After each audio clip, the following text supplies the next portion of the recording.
Votre programme d'information avec l'UIL, l'Université internationale de Libreville, le fleuron de la formation universitaire en Afrique.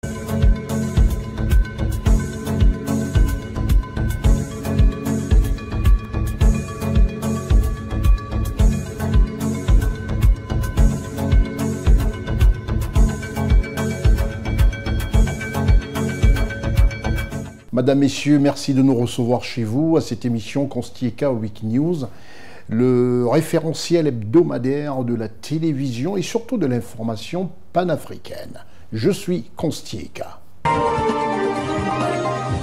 Dans cette émission, l'heure sera surtout consacrée au 10e anniversaire de l'une des universités de référence en Afrique. On parlera du Cameroun, du Gabon, de la Côte d'Ivoire, du Mali et de Sao Tomé et Principe, ce petit pays d'Afrique dont on ne parle pas souvent. Nous allons nous focaliser aussi sur l'actualité qui bouge énormément dans des pays qui font bouger l'actualité positivement pour le bonheur de leur population. Restez les nôtres. Tout de suite, la Côte d'Ivoire, ce pays présidé par son Excellence Alassane Ouattara, chef de l'État, président de la République de Côte d'Ivoire, qui nous donne, à toute la jeunesse surtout, pas celle intermédiaire, la nôtre, devait simplement se dire « il est temps de voir les choses les plus concrètement possibles », à savoir ne plus beaucoup parler et surtout faire des choses concrètes, visibles et profitables à tous. C'est le credo du président Alassane Ouattara de la République de Côte d'Ivoire, avec laquelle nous démarrons cette émission. Monsieur Tiemoko Mele-Kone, ce monsieur, pour ceux qui nous suivent du côté d'Atlanta, de Denver, du côté aussi de, je dirais, de Genève et même à Toulouse, à Bordeaux, c'est le vice-président de la République de Côte d'Ivoire. Caractéristique premier, parle peu, est très efficace et pose des actes. C'est ce que nous avons besoin dans nos pays d'Afrique, des leaders, des dirigeants qui posent des actes. Et le vice-président de la République de Côte d'Ivoire, M. Tiemoko Mele-Kone, a eu des entretiens avec le vice-président Afrique de la SFI et le président du groupe CCE de Belgique. Toujours à l'affût des images importantes, essentielles, et pour donner et rassurer surtout le peuple ivoirien et même le peuple international, Ousmane Coulibaly était assisté des nouveaux noms et Johnny Netta, sans oublier Marcel Bassolé, pour nous en faire la réplique. Le vice-président de la République de Côte d'Ivoire, M. Tiemoko Mele-Kone, s'est entretenu le mardi 11 mars 2025 au palais de la présidence de la République de Côte d'Ivoire à Abidjan, successivement avec le SFI, M. Sergio Pimenta, et le président du Conseil central de l'économie du Royaume de Belgique, CCE, M. Benoît Bayenek. M. Sergio Pimenta, qui est arrivé au terme de son mandat en tant que vice-président Afrique de la Société financière internationale, une entité qui fait partie du groupe de la Banque mondiale qui est consacrée principalement à l'octroi de financement au secteur privé. Monsieur Sergio Pimenta a fait le point des opérations de la SFI en Côte d'Ivoire à l'occasion de sa dernière visite en Côte d'Ivoire en tant que vice-président pour l'Afrique après 7 années passées dans cette fonction. Nous avons fait le point sur les opérations de la Société financière internationale, qui est l'institution du groupe de la Banque mondiale qui se focalise sur le développement du secteur privé. Nous avons donc fait le point sur nos activités en Côte d'Ivoire. C'est une visite pour moi importante puisque c'est ma dernière visite en tant que vice-président pour l'Afrique de la SFI. Et nous avons donc pu parler de ce qui s'est déroulé au cours des 7 dernières années lorsque j'ai pris depuis que je suis vice-président de l'Afrique. Nous avons parlé de nos interventions qui ont fortement augmenté en Côte d'Ivoire. La SFI et la Côte d'Ivoire entretiennent des relations tout à fait privilégiées. La Côte d'Ivoire est un pays où nous avons fait beaucoup dans des secteurs très alignés avec les priorités du gouvernement. Nous avons fortement augmenté nos engagements. Nous avons déployé plus de 2,5 milliards de dollars au cours des 5 dernières années et en forte augmentation. Sur cette année fiscale, par exemple, nous avons déjà dépassé les 600 millions de dollars. Dans la foulée, le vice-président de la République de Côte d'Ivoire, M. Tiemoko Mele-Kone, a reçu en audience le président du Conseil central de l'économie de Belgique, M. Benoît Bayenek, en présence de son homologue ivoirien, le président du Conseil économique, social, environnemental et culturel, M. Eugène Aka Wele. Cette rencontre a permis aux deux présidents d'institutions d'annoncer au vice-président de la République de Côte d'Ivoire, M. Tiemoko Mele Kone, leur décision de sceller un partenariat entre leurs deux institutions sœurs en vue d'œuvrer avec les partenaires sociaux et la société civile au développement de projets d'intérêt commun aux deux pays. Nous avons eu la chance d'être reçus par le vice-président dans le cadre d'une invitation de mon homologue président du Conseil économique, social et environnemental de Côte d'Ivoire pour lui expliquer que nous avons décidé de mettre en place des partenariats entre nos deux organisations, entre la Belgique et la Côte d'Ivoire, pour pouvoir œuvrer avec les partenaires sociaux et la société civile de Belgique et de Côte d'Ivoire à développer des projets communs dans l'intérêt de nos deux sociétés et de nos deux économies. Il est vrai que la Belgique est un partenaire important de la Côte d'Ivoire en termes économiques, mais là nous voulons essayer de développer des projets dans le cadre de la société civile et des partenaires sociaux dans l'intérêt des deux sociétés et des deux économies. Il convient de signaler que M. Emmanuel Aoutou Kofi, ministre et directeur de cabinet du vice-président de la République, a également pris part en entretien avec le vice-président Afrique de la SFI.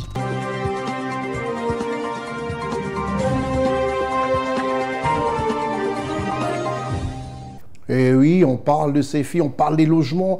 Vous voyez que le gouvernement de la République de Côte d'Ivoire, inspiré par le chef de l'État, son Excellence, Alassane Ouattara, s'est mis complètement au diapason de tous ceux qui parlent peu et agissent. Et nous avons des yeux pour regarder ce qui se fait de mieux pour le bonheur de nos populations. On reste toujours en Côte d'Ivoire et la Société internationale financière en sigle SFI débloque environ 16 milliards de francs CFA pour 5600 logements sociaux. Voilà ce qui donnera tort à tous qui parlent, à tous qui médisent, à tous qui disent des choses sans avoir la réalité de ce qui se fait. Ousmane Koulibaly, Eddy Lévite-Vaunant, Marcel Bassolé, Janineta.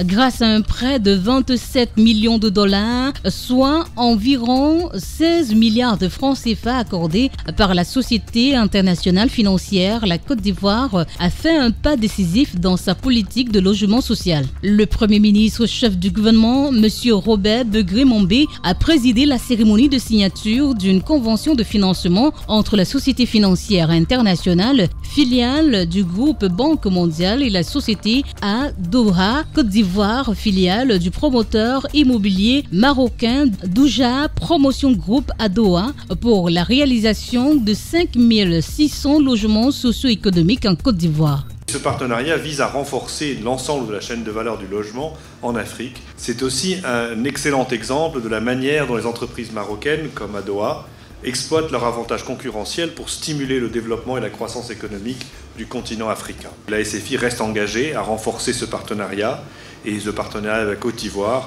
pour améliorer l'accès au logement pour les ménages à faibles et moyens revenus. Cette démarche constitue un progrès significatif en matière d'accès au logement pour les foyers à faible revenu. Pour le groupe Adoa en Côte d'Ivoire, cet accord de partenariat reflète une volonté manifeste de proposer des logements de qualité à un prix accessible. La Côte d'Ivoire, un pays avec lequel le Maroc a toujours été lié par des relations de fraternité, et ce dans tous les domaines. Une coopération portée par deux grands leaders, Sa Majesté le roi Mohamed VI et le président Alassane Ouattara.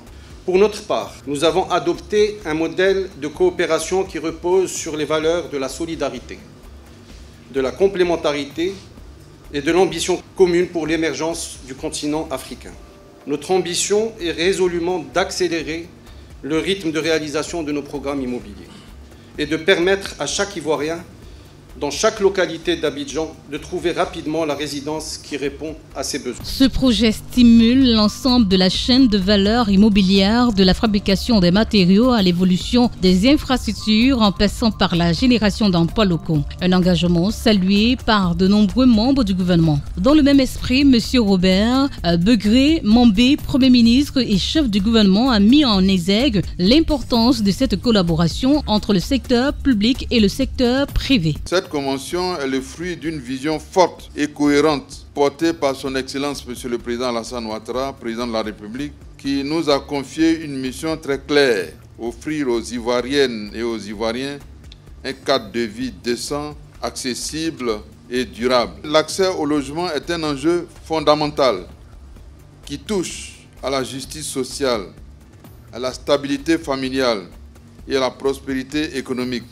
Ce n'est pas simplement un projet de construction, c'est une transformation en profondeur de notre environnement urbain et de nos conditions de vie. Ce financement est un signal fort qui reflète la confiance des institutions financières internationales dans le potentiel du secteur immobilier en Côte d'Ivoire.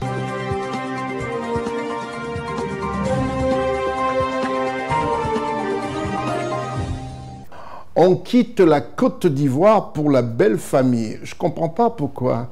Lévite Eddy Venant sourit. Mais c'est bien la belle famille. La belle famille, c'est le Cameroun. Et le Cameroun, présidé par son Excellence Paul Biya au Cameroun, des choses se font. Au Cameroun, le 8 mars se fête de manière exceptionnelle. C'est vraiment exceptionnel, le 8 mars au Cameroun. Nous ne savons pas pourquoi, mais là-bas, les femmes prennent le contrôle.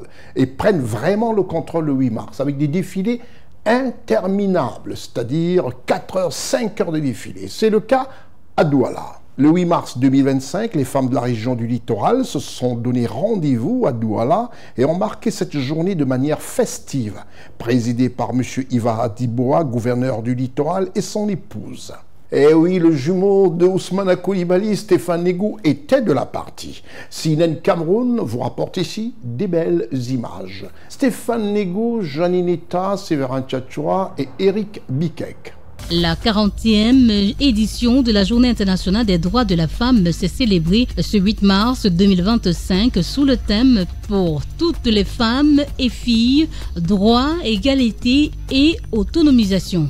À Douala, capitale économique du Cameroun, c'est à la place des fêtes de la Besséquin revêtue de plus beaux atouts qui a servi de cadre de l'organisation de cette cérémonie prestigieuse. Le gouverneur de la région du Littoral, en compagnie de la première dame de la région du Littoral, Madame Rosette Ivara Diboa, assistée des forces vives de la région, ont rehaussé l'éclat de cette cérémonie par leur présence. Cérémonie qui marque ainsi le couronnement d'une semaine riche en activités organisées en l'honneur des femmes.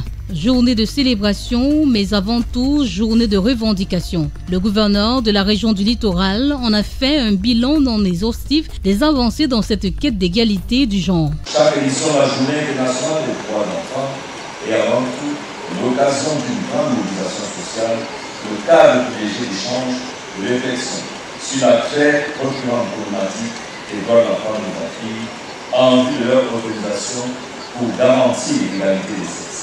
Ceci implique une évaluation minutieuse du niveau de performance des politiques mises en œuvre dans le but de consolider les résultats encourageants et d'apporter autant que faire se peut des mesures correctives aux insuffisances relevées sur le terrain. Après la cérémonie protocolaire, c'est par une parade synchronisée que les femmes de tous bords et de différents corps de métiers ont démontré tout leur savoir-faire devant une tribune qui n'a pas tari d'ovation.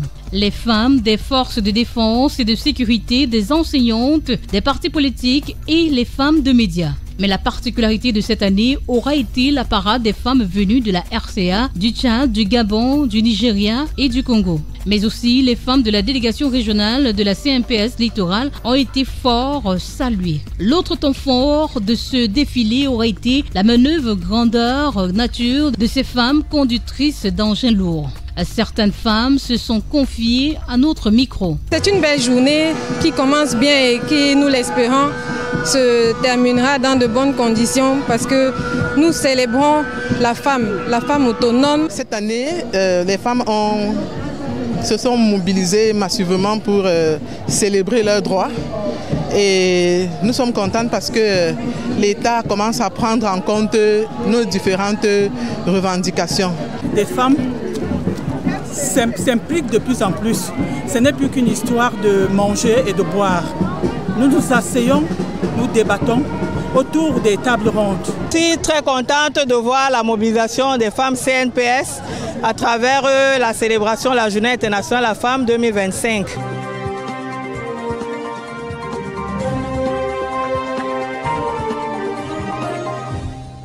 c'est pratiquement, sauf erreur de ma part, au Cameroun que je vois cette ampleur quand il s'agit du 8 mars, la journée internationale de la femme. C'est tellement festif, les femmes prennent le pouvoir, pratiquement. Vous avez vu, à Douala, nous allons nous rendre aussi du côté de la capitale camerounaise, c'est-à-dire à Yaoundé. La journée internationale des droits de la femme s'est tenue le 8 mars 2025 à Yaoundé, capitale politique du Cameroun, présidée par Madame Chantal Biya, première dame de la République du Cameroun. Stéphane Négou, Janinita, Gérard Richard Gozo, Séverin Tchatchoua, Eric Bikek, nous en font le compte-rendu. La 40e édition de la Journée internationale de la femme a été célébrée avec éclat à Yaoundé, la capitale politique du Cameroun. Les festivités ont eu lieu sur le boulevard du 20 mai et ont été présidées par Madame Chantal Biya, première dame du Cameroun. À son arrivée sur le lieu des cérémonies, elle a été accueillie par Madame Marie-Thérèse Abenondoa, ministre de la Promotion et de la Femme et de la Famille, en présence de plusieurs membres du gouvernement, du corps diplomatique accrédité au Cameroun, des présidents d'institutions ainsi que plusieurs femmes d'horizons diverses. Le point culminant de cette célébration a été le défilé spectaculaire où des milliers de femmes ont arboré avec fierté le pain officiel de la 40e édition de la Journée internationale des droits de la femme placée sous le thème « Pour toutes les femmes et les filles, droit à l'égalité et autonomisation ». Ces femmes et filles représentant diverses administrations, forces de défense, enseignement, santé, agriculture, le secteur privé et bien d'autres coopérations sont passées tour à tour devant la tribune officielle sous les applaudissements de la première dame du Cameroun, Madame Chantal Biya. Le carré des femmes sénatrices et députées avançant avec élégance et dignité ont de ce fait incarné l'expression féminine au sein des instances législatives. Leur participation à ce défilé a mis en évidence l'importance d'une représentation féminine significative dans les domaines décisionnels au Cameroun, soulignant tant les avancées accomplies que les défis restants pour une plus grande parité en politique. Le carré des femmes du ministère des Finances a impressionné par son dynamisme impliqué dans la gestion économique du Cameroun. Elle symbolise l'ascension des femmes dans les domaines stratégiques de l'économie et des finances. Pour cette 40e célébration de la Journée internationale des femmes, un vibrant hommage a été rendu aux femmes qui, par leurs divers rôles, contribuent activement au développement du Cameroun.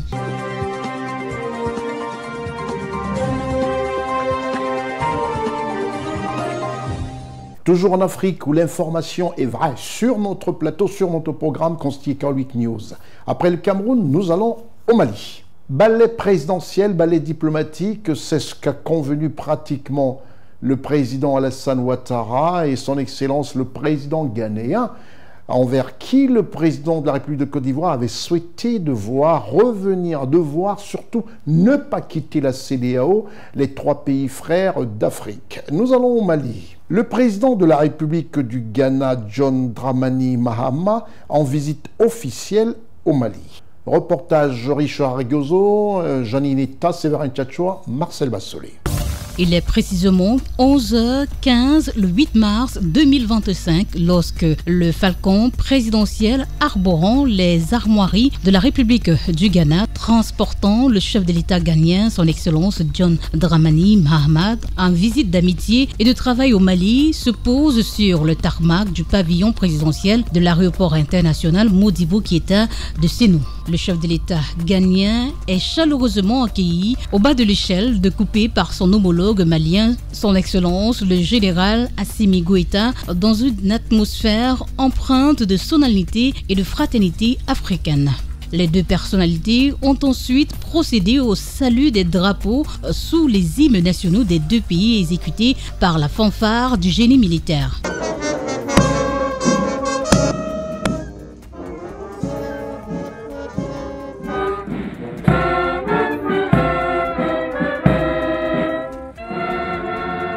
Les présidents d'institutions, les membres du gouvernement, le corps diplomatique accrédité au Mali a été mobilisé pour accueillir cet hôte de marque qu'est le chef de l'État ghanéen, son Excellence John Dramani Mahama. Dans la foulée, les deux chefs d'État se dirigeront dans le salon présidentiel où ils ont eu un premier entretien de près d'une quinzaine de minutes pour planter le décor de cette visite d'amitié et de travail en terre malienne. Cette visite fait suite à celle que le président de la République du Ghana a effectuée en Côte d'Ivoire il y a quelques jours, au cours de laquelle son homologue ivoirien, son Excellence Alassane Dramane Ouattara, lui a demandé de faire revenir les pays membres de la Confédération AES, le Mali, le Burkina Faso et le Niger, dans la communauté économique des États de l'Afrique de l'Ouest. Au palais de Koulouba à Bamako, le président ghanéen, son Excellence John Dramani Mahama, est accueilli par son homologue malien, son Excellence le général Assimi Goïta. Un premier tête-à-tête suivi d'une séance de travail élargie aux délégations respectives, ce qui a permis d'examiner minutieusement les questions d'intérêt sous-régional et bilatéral. Le président ghanéen a exprimé sa gratitude au président Goïta pour l'accueil chaleureux et pour la coopération renforcée entre les deux pays.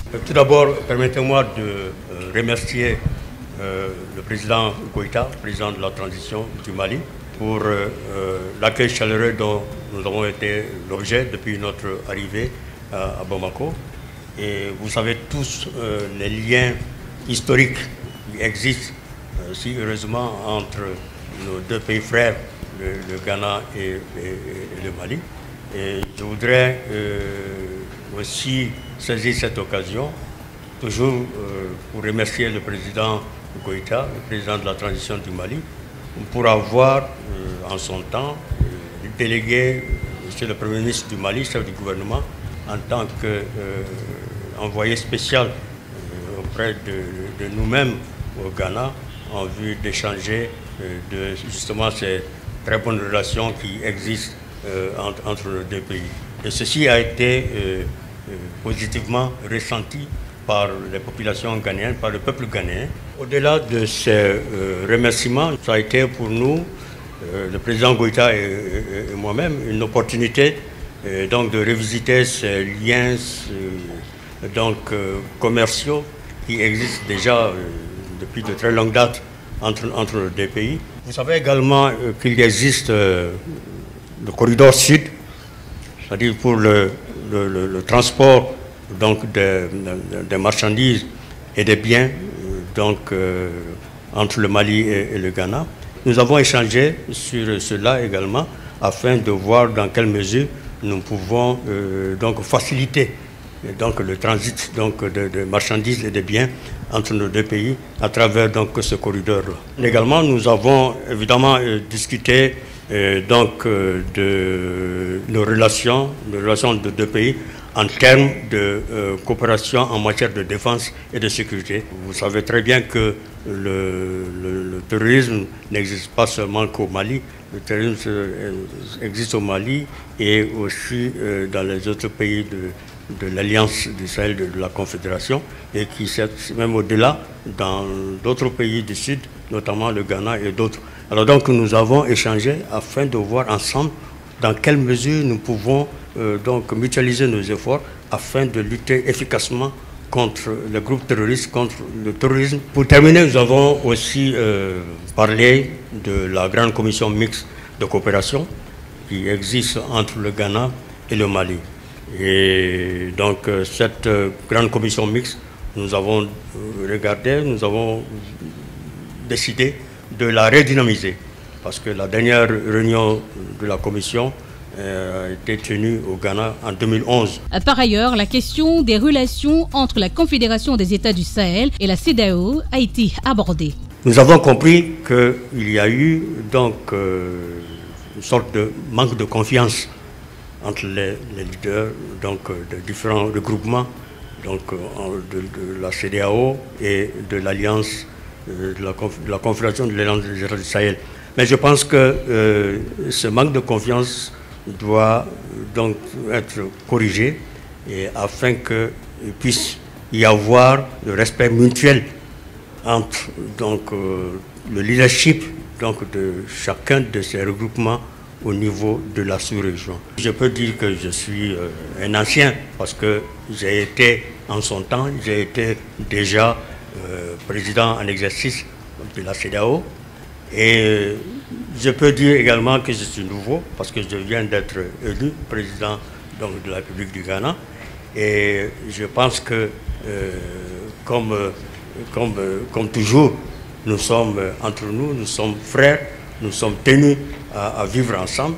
Et donc, Ghana, à travers ma personne, nous avons pris l'engagement de poursuivre donc, cet appui donc, à la Confédération et aussi de travailler à faire en sorte à ce qu'il existe donc, ce lien, ces relations entre la Confédération des États de l'AES et la CEDEAO, donc dans notre espace ouest-africain. Les deux chefs d'État ont également évoqué la réactivation de la grande commission mixte de coopération entre le Mali et le Ghana, dont la dernière session remonte à 2011. Ils ont convenu de prendre des mesures pour relancer cette instance afin de renforcer le partenariat dans divers domaines. Cette visite a ainsi permis de consolider les liens entre le Mali et le Ghana et d'ouvrir des perspectives prometteuses pour une coopération accrue entre les deux nations.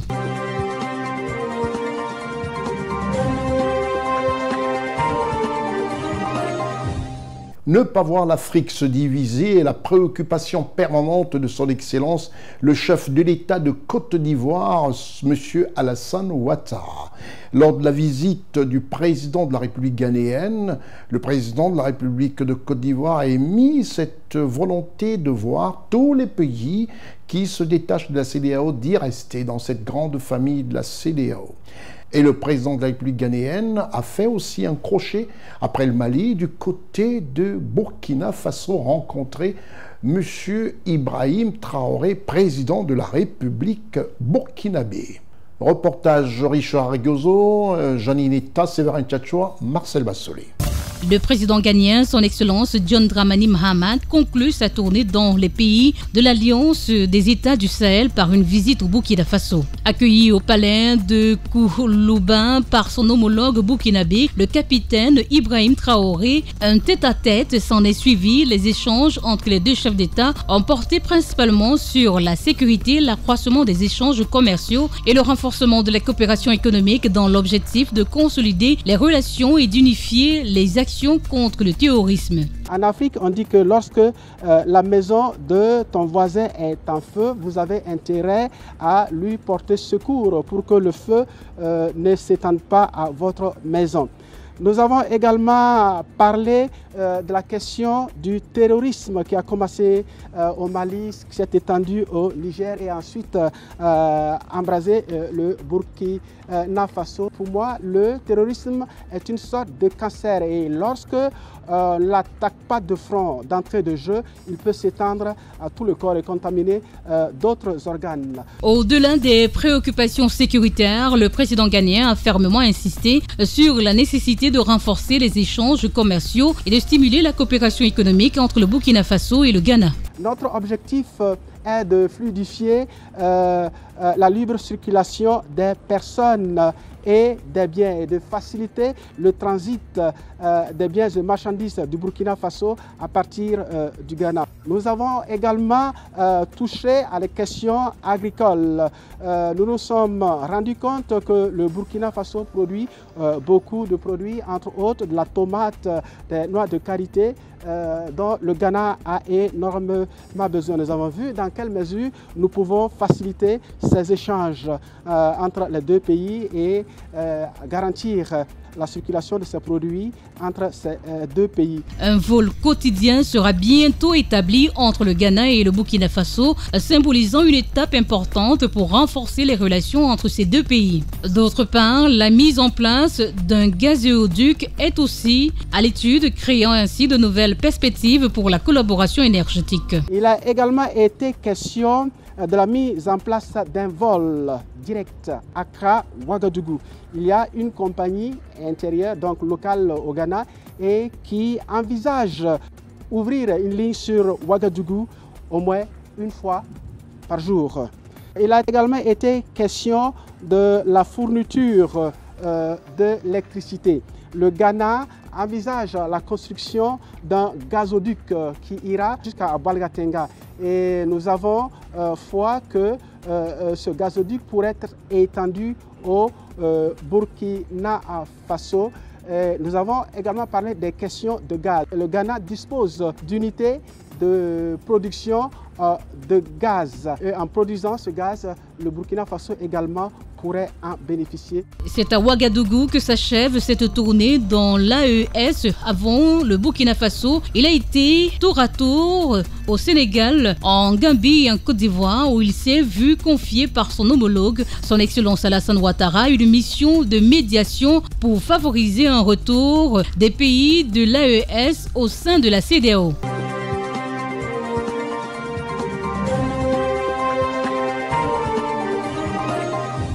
La Côte d'Ivoire, présidée par son Excellence Alassane Ouattara, chef de l'État de Côte d'Ivoire.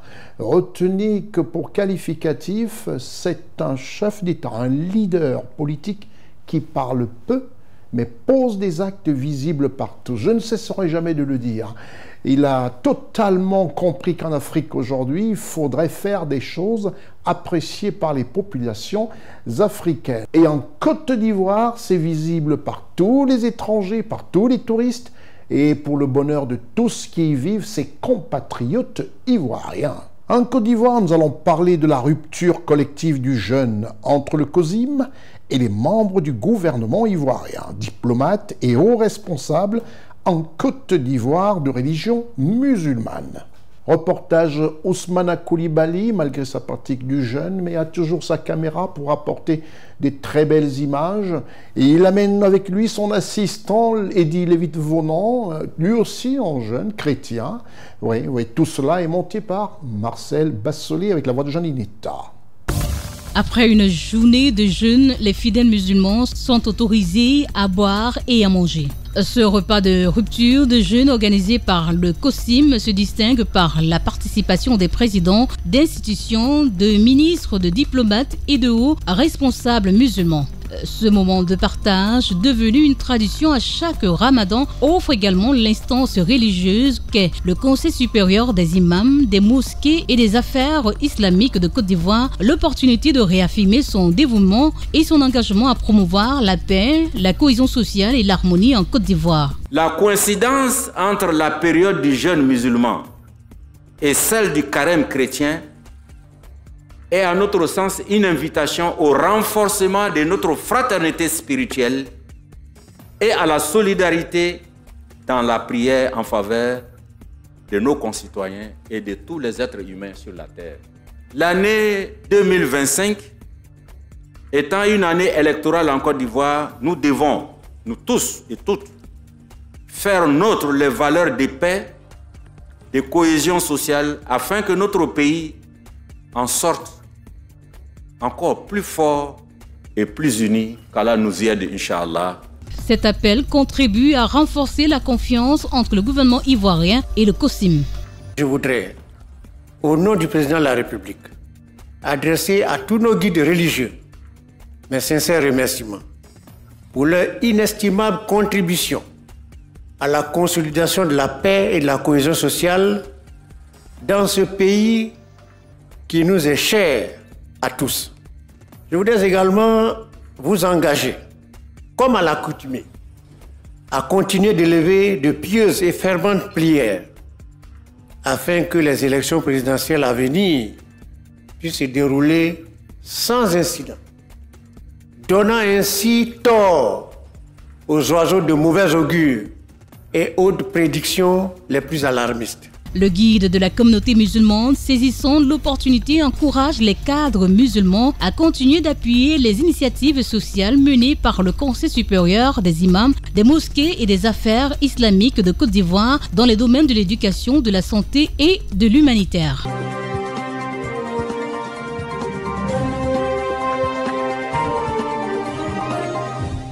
Tout en souhaitant un très bon carême à tous les musulmans, à tous les chrétiens d'Afrique et du monde, nous tenons simplement à vous rappeler que l'essentiel, le 21 et le 22 mars du côté du Gabon, va être les 10 ans les 10 ans de l'Université internationale de Libreville, à savoir l'UIL, à qui nous souhaitons déjà joyeux anniversaire. L'Université internationale de Libreville, reconnue d'utilité publique grâce à son partenariat avec l'État, est un établissement privé d'enseignement supérieur à vocation scientifique et technologique composé, entre autres, de l'École polytechnique de Libreville, de la Faculté de droit et des sciences politiques, de l'Institut international de recherche biomédicale et biotechnologie, de l'Institut supérieur de gestion et d'économie appliquée, et de l'École de médecine et de pharmacie. Son ouverture sur le monde du fait de ses partenariats avec les prestigieuses universités et institutions internationales lui permettent de s'arrimer à plusieurs systèmes de formation et de délivrer des diplômes reconnus. DUT, licence, ingénieur, master recherche et professionnel, exécutive MBA, doctorat. Venez vous former à l'exécutive MBA de l'UQAM Canada au métier de l'économie, gestion, du droit et de la science politique de l'industrie médicale et pharmaceutique. Devenez technicien supérieur ou ingénieur à l'Université internationale de Libreville, le fleuron de la formation universitaire en Afrique.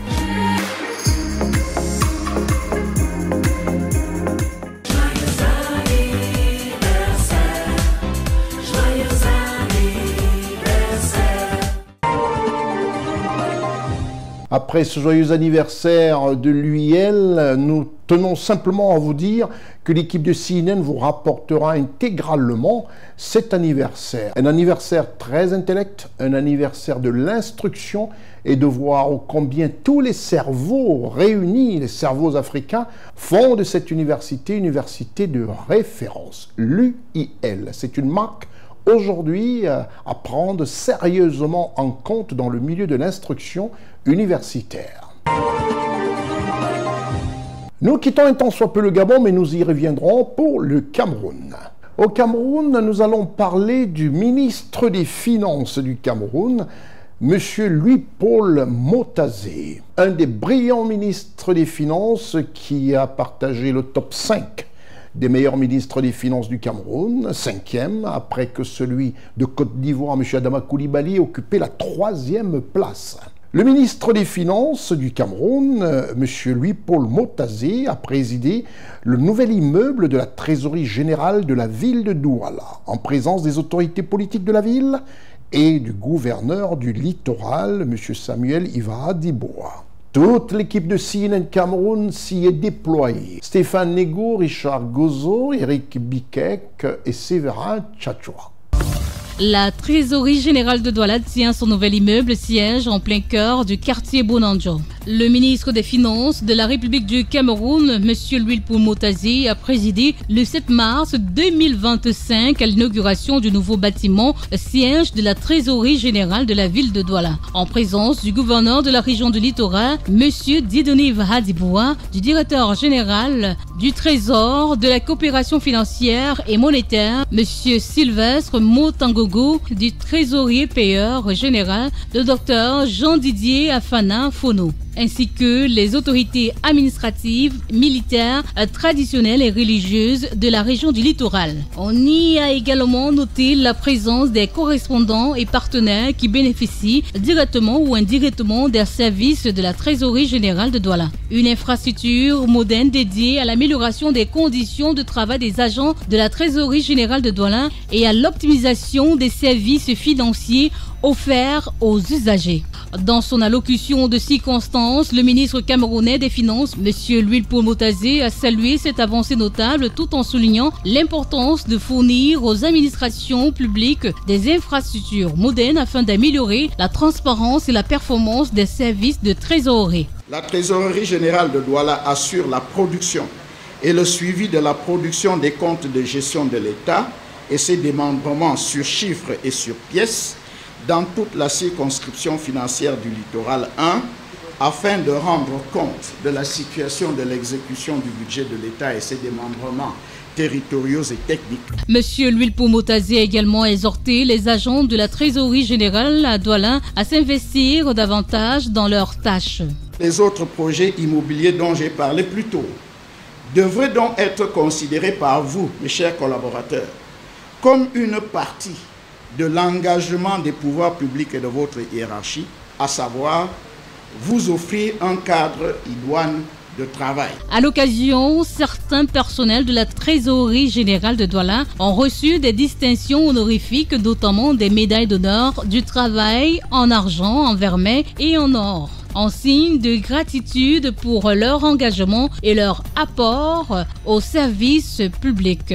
Ce bâtiment, vous vous en doutez bien, va venir booster, n'est-ce pas, notre activité, en ce sens que non seulement le personnel est mieux logé, mieux motivé, mais également ce bâtiment va mieux faciliter la coordination de nos personnels aujourd'hui qui jusque-là étaient disséminés dans les services de la Trésorerie générale, n'est-ce pas, à travers la ville. Cette inauguration s'inscrit dans le cadre d'une vaste réforme initiée par M. Louis Pomotazé, ministre camerounais des Finances, qui a pour objectif de numériser et moderniser l'administration financière du Cameroun.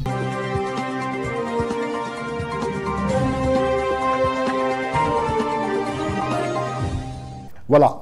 Rien de plus normal dans cette émission, dans ce programme constitué Car Week News qui vous est proposé tous les jours selon cette programmation, savoir à 8h GMT, 11h30, 16h45 et 19h GMT. Vous êtes focalisé sur CNN TV, vous allez cliquer sur votre portable, sur votre ordinateur, cnntv.ci. Vous suivez en direct ce programme. Aujourd'hui, le monde évolue à une vitesse grand V. Un coup d'œil à notre partenaire officiel qui fêtera le 21 et le 22 mars son 10e anniversaire de l'université, il faut le préciser, l'Université internationale de Libreville, l'UIL. L'Université internationale de Libreville, reconnue d'utilité publique grâce à son partenariat avec l'État, est un établissement privé d'enseignement supérieur à vocation scientifique et technologique composé, entre autres, de l'École polytechnique de Libreville, de la Faculté de droit et des sciences politiques, de l'Institut international de recherche biomédicale et biotechnologie, de l'Institut supérieur de gestion et d'économie appliquée, et de l'École de médecine et de pharmacie. Son ouverture sur le monde du fait de ses partenariats avec les prestigieuses universités et institutions internationales lui permettent de s'arrimer à plusieurs systèmes de formation et de délivrer des diplômes reconnus.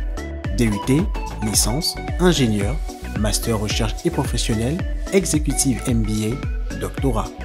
Venez vous former à l'exécutive MBA de l'UQAM Canada au métier de l'économie, gestion, du droit et de la science politique de l'industrie médicale et pharmaceutique. Devenez technicien supérieur ou ingénieur à l'Université internationale de Libreville, le fleuron de la formation universitaire en Afrique.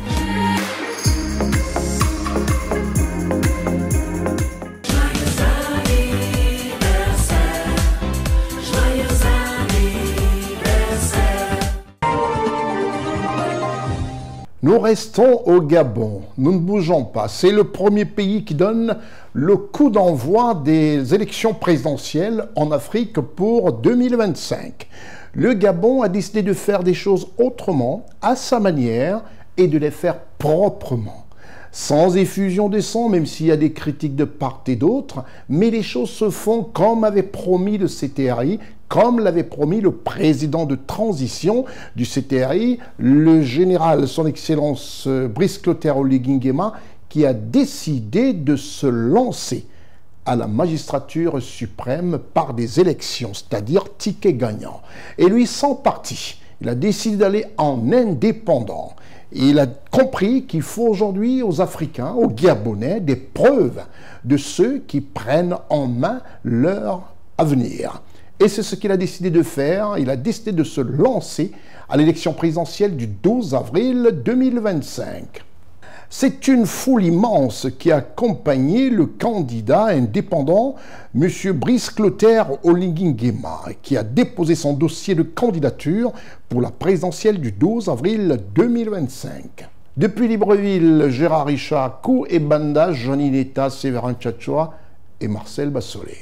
C'est au milieu d'une foule immense venue lui témoigner leur soutien que le président de la transition gabonaise, la première dame Zita Oligui Nguema, que Brice Clotaire Oligui Nguema a officiellement procédé au dépôt de son dossier de candidature à la magistrature suprême le 8 mars 2025 au ministère de l'Intérieur pour le compte de l'élection présidentielle du 12 avril prochain. Cette démarche se veut conforme au processus de dépôt de candidature pour l'élection du président de la République du 12 avril 2025 2025, encadré par le décret numéro 0110-PR-MIS du 14 février 2025. En outre, ce dépôt de dossier de candidature de Brice Clotaire Oligui Nguema intervient quelques jours après son allocution du lundi 3 mars 2025 à la Cité de la démocratie à Libreville, durant laquelle il avait présenté un bilan détaillé de ses 18 mois au pouvoir. Le président de la transition s'est également conformé il y a quelques jours aux exigences du processus électoral en se soumettant aux examens et analyses médicaux ainsi qu'aux tests d'attitude linguistique. Le candidat Brice Clotaire Oligui Nguema vient de franchir une étape importante dans la phase de candidature. De nombreuses personnes ont assisté à cet événement et ont partagé leur enthousiasme. Nous, peuple gabonais, nous avons décidé de l'accompagner afin qu'il continue sur cette lancée. C'est l'occasion ici pour nous d'exprimer notre entière gratitude au président de la République d'avoir répondu favorablement à l'appel des populations. En tant qu'indépendant, il prévoit de créer une plateforme nommée le Mouvement des bâtisseurs. Je pense qu'à l'heure actuelle, il n'y a pas de raison à créer un parti. Le temps ne nous le permet pas. Mais comme tous les autres, j'irai en indépendant. Je mettrai en place une plateforme que nous allons appeler le Mouvement des bâtisseurs. Et au sein de cette plateforme, j'invite les associations, les partis politiques, les syndicats, la jeunesse, l'élite intellectuelle, tous ceux qui m'ont soutenu depuis le début de la transition, de rentrer dans cette plateforme et qu'ensemble, on puisse bâtir ce pays et aller de l'avant. Bien que l'ouverture des candidatures ait commencé le 27 février dernier, la date du 8 mars marque la fin de ce processus. Il est à noter que la campagne électorale pour l'élection présidentielle du 12 avril 2025 débutera officiellement le samedi 29 mars 2025 à minuit et se terminera le vendredi 11 avril à 23h59. Tous les dossiers de candidature vont être étudiés avant la publication de la liste officielle des candidats. Plusieurs postulants ont toutefois demandé un petit délai supplémentaire afin de pouvoir obtenir quelques documents manquants, notamment la quittance du Trésor prouvant qu'ils ont bien déposé une caution de 30 millions de francs CFA.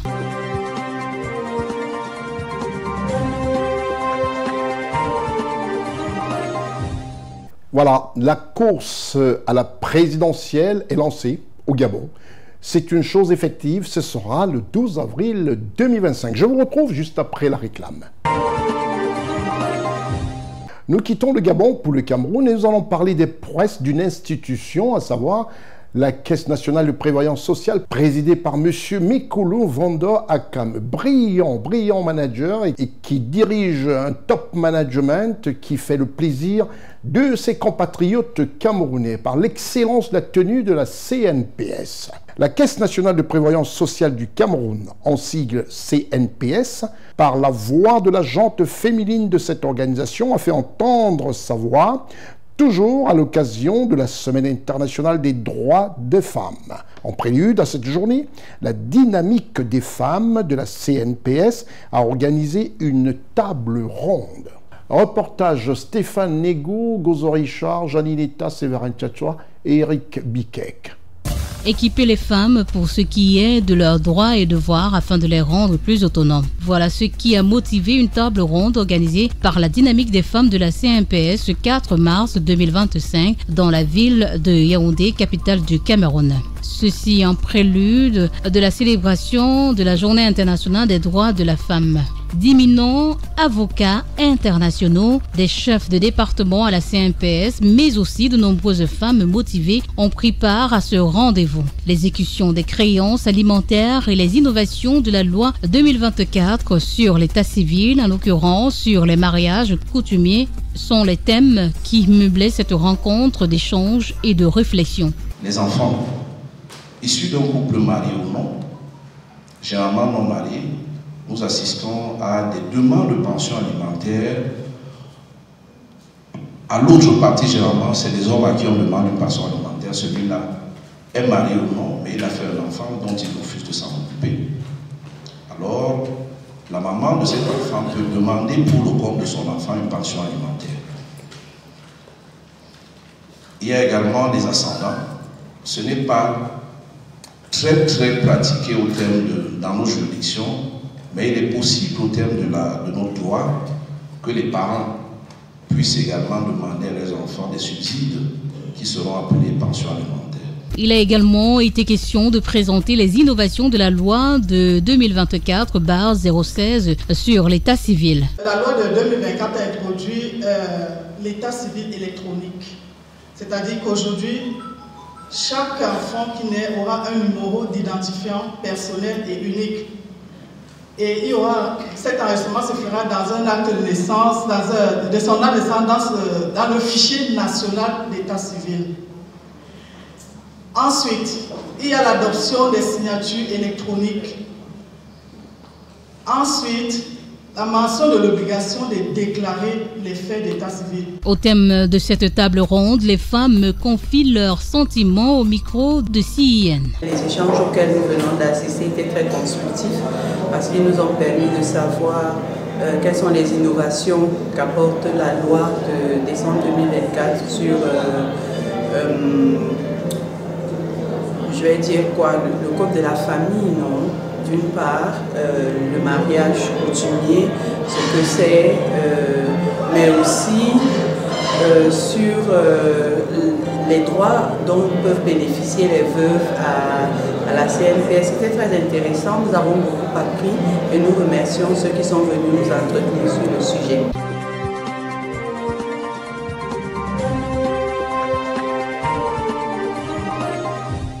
À l'entame de cette émission, je vous ai dit que la Côte d'Ivoire allait énormément rythmer ce programme avec des informations. En Côte d'Ivoire, ça bouge énormément et positivement surtout. Le gouvernement est sur pied avec des travaux, des travaux pour le bonheur des Ivoiriens. Et là, nous allons parler du Premier ministre de la République de Côte d'Ivoire, M. Begré Mambé.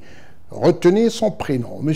Robert Begré Mambé, Premier ministre, chef du gouvernement de la République de Côte d'Ivoire, qui, sans maudire, pose aussi des actes. M. Robert Begré Mambé, Premier ministre, chef du gouvernement, a présidé le premier forum national sur l'engagement citoyen de la bonne gouvernance. Ousmane Coulibaly, Eddy Lévit-Vonan, Marcel Bassolé, Janineta. Le 10 mars 2025 à Abidjan, M. Robert Begré Mambé, Premier ministre, chef du gouvernement de la République de Côte d'Ivoire, a présidé la cérémonie d'ouverture du premier forum national dédié à la participation citoyenne en matière de bonne gouvernance. Des membres du gouvernement, présidents d'institutions, des fonctionnaires, des représentants élus, des chefs communautaires, des ONG, des syndicats et des coopératives forment le tissu social consulté sur les obstacles à la participation citoyenne dans l'élaboration, la mise en œuvre et le suivi des politiques publiques, étant donné que les actions et réformes semblent peu efficaces. Il s'agit principalement de renforcer l'accord de confiance entre ceux qui gouvernent et ceux qui sont gouvernés. Nous ne saurions nous satisfaire des résultats obtenus au regard des défis encore énormes à relever. L'organisation de ce forum se justifie par cette nécessité.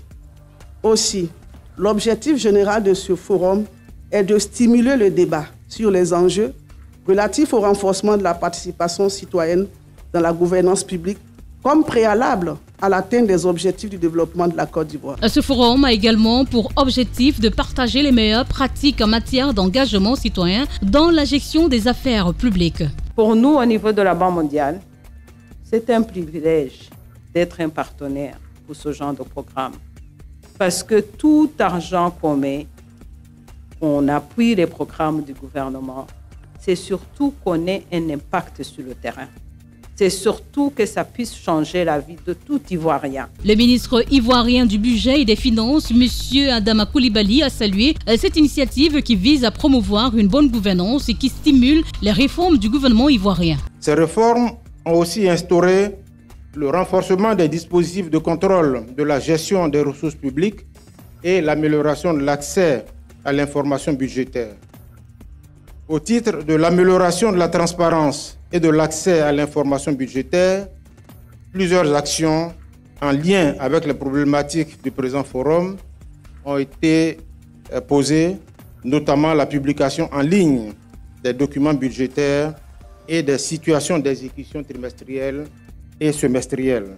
Monsieur Robert Begré-Mambé, en sa qualité de Premier ministre et chef du gouvernement, partage également cet avis, mettant l'accent sur la nécessité d'associer les institutions républicaines pour garantir une gouvernance efficace en Côte d'Ivoire. Le présent forum national autour du thème « Enjeux et défis de la participation citoyenne dans l'action publique » se pose donc comme une véritable opportunité pour nous en vue de trouver ensemble des leviers pour créer un cadre plus propice à l'expression des voix des citoyens et des groupes de citoyens dans la vie de la nation. C'est un thème qui nous invite à réfléchir sur des notions fondamentales aptes à façonner la qualité de la relation entre l'État et les citoyens en vue de bâtir des consensus autour des réformes nécessaires pour consolider notre démocratie et garantir une gouvernance exemplaire. Ces initiatives et actions significatives de l'État démontrent la volonté d'intégration et d'inclusion de tous les citoyens dans les affaires publiques, tout en soulignant l'attachement du gouvernement à favoriser une gouvernance axée sur le citoyen, assurant ainsi un développement durable et équilibré.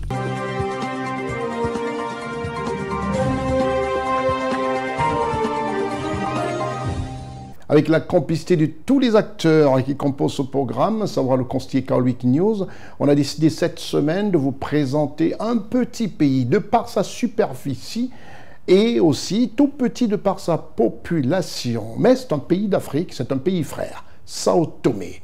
Marcel Bassolé, Constant Ika. Sao Tomé et Principe, État insulaire africain proche de l'équateur, fait partie d'une chaîne volcanique arborant de superbes formations rocheuses et coralliennes, forêts tropicales et plages. La plus grande île, Sao Tomé, abrite le lagon de Lagoa Azul, le parc naturel Obo, une jungle protégée pour sa biodiversité, couvre la majeure partie de l'île de Sao Tomé et se distingue par le Pico Cao Grande, un rocher volcanique semblable à un gratte-ciel. Le 21 décembre 1474, l'île de Sao Tomé est explorée par les navigateurs portugais João de Santarém et Pedro Escobar. Vers 1473, Rio de Segura découvre l'île de Principe. Ces îles sont alors inhabitées. En 1484, Jean II du Portugal donne aux Juifs de son royaume le choix d'être baptisés catholiques ou de coloniser Sao Tomé et d'y épouser des femmes noires, femmes africaines, où il décrit ces femmes comme amenées d'Angola, mais sans avoir les moyens de le vérifier. À la suite de la construction en 1485 du fort Saint-Georges de la Mine et la remontée par les Portugais du fleuve sur 200 km à l'intérieur du royaume du Congo, l'archipel leur apparaît comme un poste géostratégique de ravitaillement, mais aussi comme une potentielle colonie productrice de sucre et permettant la diffusion du christianisme. Pour financer son expansion coloniale, le roi impose de lourds impôts aux Juifs. Ceux qui ne peuvent les acquitter immédiatement doivent payer en enfants. Ces premiers colons recurent des concessions foncières à condition de planter de la canne à sucre, car l'île apparut aux Portugais comme remarquablement favorable à cette culture. Mais il faudra attendre 1529 pour que Sao Tomé exporte du sucre et 1554 pour qu'elle compte 60 petits moulins. Selon les archives portugaises, après le décret de l'Alhambra de l'année cruciale 1492, 23 320 Juifs sont entrés au Portugal en 1493, l'année où les enfants juifs sont déportés dans l'île. Beaucoup de premiers gouverneurs de l'île meurent du paludisme, mal soignés par d'abondantes saignées. La maladie a aggravé aussi la déportation de 2000 enfants juifs en 1493, parmi lesquels 600 seulement auraient survécu en 1499 et pas plus de 60 en 1532. Ils arrivent lors d'une seconde tentative de colonisation dirigée par Álvaro Camín en 1493, dans le but d'assurer l'implantation définitive de colons blancs. Des criminels condamnés, appelés degradados, accompagnaient ces enfants juifs espagnols séparés de leur famille. Les 2000 enfants juifs de Sao Tomé, de leur arrivée en 1493, il est prescrit au gouverneur d'attribuer à chaque nouvel habitant blanc une esclave. Le gouverneur Alvaro de Camina réussit de sauver 60 bambins en les envoyant avec des nurses africaines à Principe et Rio Reale. En 1548, d'autres juifs seront déplacés, cette fois sur l'île de Sao Tomé et Principe, laissant des traces de leur présence dans un village appelé Sinagoga et plusieurs cimetières. La couronne portugaise encourage les unions entre blancs et noirs. Les enfants de blancs et de femmes esclaves sont déclarés libres, ce qui est régularisé pour pallier l'immigration défaillante. L'année 1515 est l'année qui accorde l'affranchissement aux enfants métis nés d'un père blanc et d'une mère noire, elle aussi affranchie. Plusieurs milliers de colons portugais émigrent au Portugal, ce qui prive le jeune État de presque tous ses cadres. Les plantations de cacao, qui représentent l'essentiel des exportations, sont nationalisées. Mais la situation économique ne s'améliore guère. Le gouvernement obtient cependant des résultats importants en matière d'éducation et le taux d'alphabétisation devient l'un des plus élevés d'Afrique. En 1990, le multipartisme est instauré sous la pression de l'opposition rassemblée au sein de la coalition démocratique. Le 15 août 1995, le président Trovaroda est victime d'un putsch de Manuel Quintas de Almeida, mais il est rétabli dans ses fonctions les jours suivants. Miguel Trovoada est réélu président de la République lors de l'élection présidentielle de 1996. Il bat l'ex-président Manuel Pinto da Costa, son adversaire historique. Le 16 juillet 2003, un coup d'État dépose le président Fradique de Menezes, remplacé par le militaire Fernando Pereira. Il est restauré dans ses fonctions au bout d'une semaine après un accord avec l'armée. Le 26 mars 2006, Fradique de Menezes est réélu sous l'étiquette MDFMPL contre le candidat de l'ADI, Patrice Trovaroda, fils de l'ancien président Miguel Trovaroda. L'économie de cette petite île pauvre est devenue de plus en plus dépendante du cacao depuis son indépendance en 1975. Cependant, la production de cacao a considérablement diminué en raison de la sécheresse et d'une mauvaise gestion. La pénurie de cacao destinée à l'exportation qui en résulte a créé un problème persistant de balance des paiements. Sao Tomé doit importer tous les carburants, la plupart des produits manufacturés, des biens de consommation et une quantité importante de nourriture. Au fil des années, il a été incapable de rembourser sa dette extérieure et a dû dépendre d'une aide concessionnelle et d'un échelonnement de sa dette. Le succès de Sao Tomé dans la mise en œuvre des réformes structurelles a été récompensé par les donateurs internationaux qui ont promis une aide accrue en 2001. Il existe un potentiel considérable de développement de l'industrie touristique et le gouvernement a pris des mesures pour étendre les installations. Le gouvernement a également tenté de réduire le contrôle des prix et des subventions. Il est également optimiste que d'importantes découvertes pétrolières soient à venir dans ces eaux territoriales, dans les eaux riches en pétrole du golfe de Guinée. Les scandales de corruption continuent d'affaiblir l'économie de Sao Tomé et Principe. Parlons de son climat. Au niveau de la mer, le climat est tropical, chaud et humide, avec des températures annuelles moyennes d'environ 27 degrés centigrades et peu de variations quotidiennes. La température dépasse rarement 32 degrés centigrades aux altitudes les plus élevées de l'intérieur. La température annuelle moyenne est de 20 degrés centigrades et les nuits sont généralement fraîches. La capitale de Sao Tomé et Principe est Sao Tomé. Les langues officielles sont le portugais, Sao Tomé et Principe. C'est un pays situé dans le continent africain avec pour devise la Dobra. Sa superficie est de 1001 km² et sa population est de 230 871 habitants selon la Banque mondiale lors de son recensement de 2023. Sa fête nationale, c'est tous les ans le 12 juillet. Son président est Son Excellence Monsieur Carlos Villanova.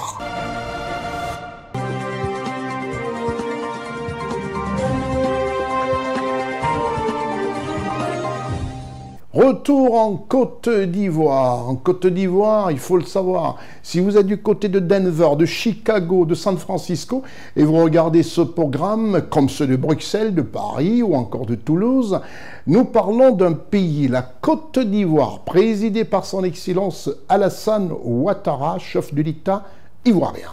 À Abidjan, en Côte d'Ivoire, nous allons parler du ministère de la Construction, du Logement et de l'Urbanisme, qui a pour ministre M.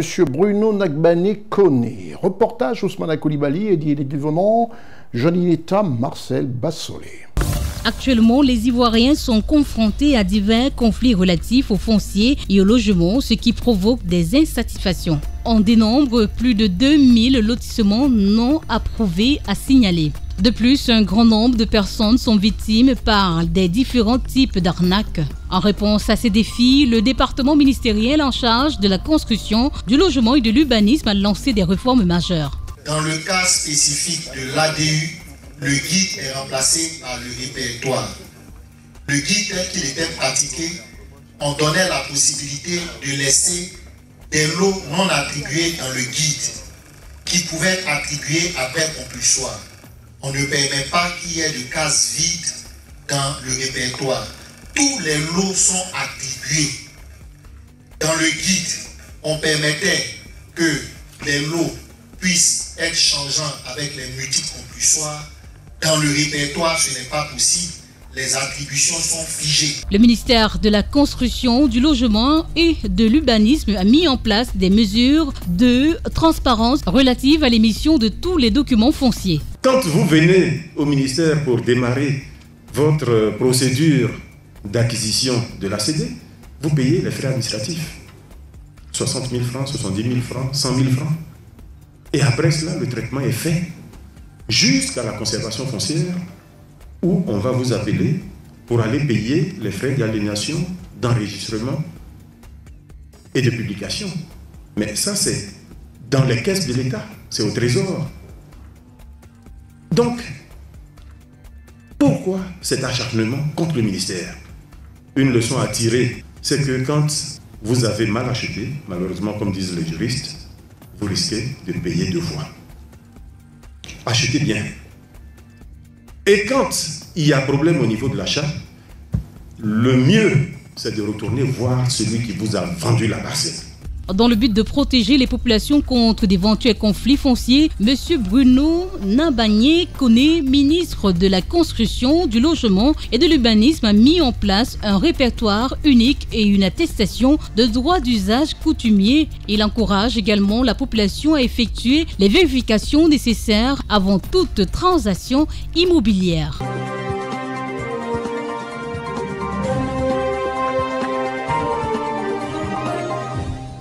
Nous quittons la Côte d'Ivoire, le pays dont le premier président n'était autre que Félix Houphouët-Boigny et qui a instruit et qui a donné à tout son peuple, à ses fils et filles, à tout le peuple de Côte d'Ivoire un esprit de paix. Et ce pays que préside aujourd'hui son Excellence Alassane Ouattara va connaître aussi, d'ici la fin d'année, au mois d'octobre, les présidentielles. Mais pour l'instant, nous allons au Gabon pour parler des présidentielles 2025. Au Gabon, la liste officielle des présidentielles 2025 a connu une baisse drastique du nombre des candidats. Initialement en plus grand nombre, on se retrouve aujourd'hui avec 4 candidats en lice en course pour la magistrature suprême de la République gabonaise. Reportage depuis Libreville et Kouibanda, Marcel Bassolé, Janinita, Séverin Tchatchoura et Gozo Richard.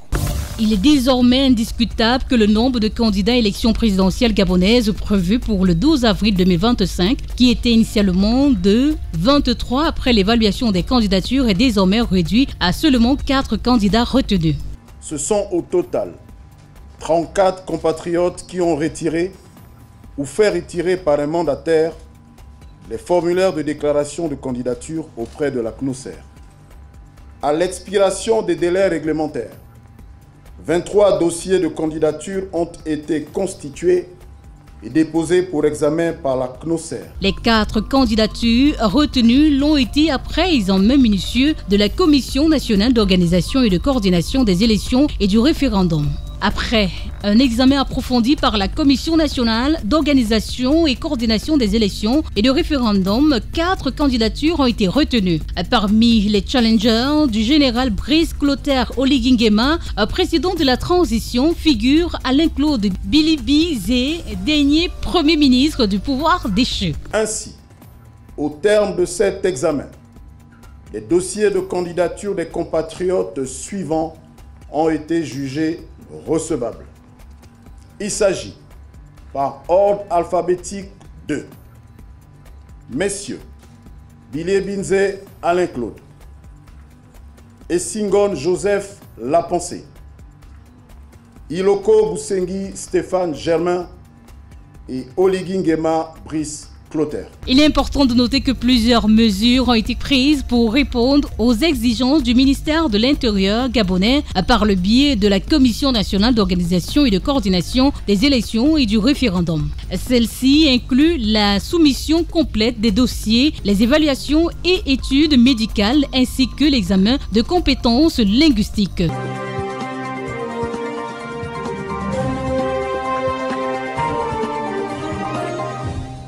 Nous allons quitter le Gabon et nous allons passer par Bitam, au Yémen, et nous allons arriver au Cameroun, le pays du président Paul Biya.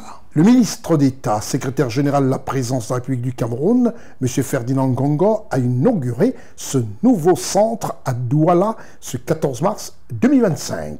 Stéphane Négou, Séverin Tchatchoua, Éric Bikek, Constant Rica. Le ministre d'État, secrétaire général de la présidence de la République du Cameroun, a inauguré ce 14 mars 2025 le nouveau centre de production des titres identitaires de Bonanjo à Douala, capitale économique du Cameroun. C'était en présence de M. Mbargangele Martin, délégué général de la Sûreté nationale, du ministre des Transports, du ministre de la Décentralisation et du Développement local, de Madame l'ambassadrice de la République fédérale d'Allemagne. Des personnalités de la société civile et publique, des autorités traditionnelles et religieuses, ont pris part à cette cérémonie. Ce centre ultramoderne rattaché à la délégation générale de la Sûreté nationale est conçu pour accélérer la production des cartes identitaires et autres documents officiels. Grâce à sa technologie de pointe, il permet de réduire considérablement les délais de délivrance de ces documents. Un enjeu crucial pour les citoyens camerounais en cette année électorale. Ce projet marque une avancée majeure en matière de sécurité, d'efficacité et d'accessibilité pour les services identitaires dans le pays. Nous simplifions les préenrôlements avec un des systèmes les plus avancés, à l'instar du projet Passeport, qui tout sera dématérialisé en ligne, réduisant ainsi les délais et améliorant l'accès. Après l'enrôlement physique, notre système avancé permet de produire les documents en 48 heures et les mettre à disposition pour une livraison rapide et sécurisée dans tout le pays. Lors de cette cérémonie d'inauguration, le ministre d'État, secrétaire général de la présidence de la République, a souligné l'importance de l'initiative qui s'inscrit dans le cadre des promesses du président de la République, son Excellence Paul Biya, président de la République du Cameroun, de modernisation des services publics. Le président de la République, son Excellence Paul Biya, a une fois de plus démontré qu'il est incontestablement un grand bâtisseur. Comme l'attestent les nombreuses infrastructures récemment construites ou en chantier dans les domaines de l'énergie, de la santé, des routes et du sport. Chaque jour qui passe, sous le leadership sage et avisé de son Excellence Paul Biya, président de la République, chef de l'État, le Cameroun se transforme positivement, avance fièrement et résolument sur le chemin de la modernité et de l'émergence. Le ministre représentant le président de la République a décoré au titre de chevalier de l'ordre de la valeur, à titre exceptionnel, le personnel de la société urgentique Cameroun. Après le centre de Douala, ce partenariat signé entre la Délégation générale de la Sûreté nationale, en sigle DGSN, et la société urgentique Cameroun, qui prévoit la construction de 2 autres centres à Yaoundé et à Garoua, et entend poursuivre par la suite dans tous les chefs-lieux de région, puis dans les départements et les localités à forte concentration démocratique. Devant ces prouesses de l'État, les Camerounais expriment leur satisfaction. C'est une initiative à saluer. C'est une chose extraordinaire que le délégué général à la Sûreté nationale a fait. Les Camerounais sont vraiment heureux. C'est salutaire de pouvoir obtenir sa CNI en 48 heures. Vraiment, c'est un acte salutaire.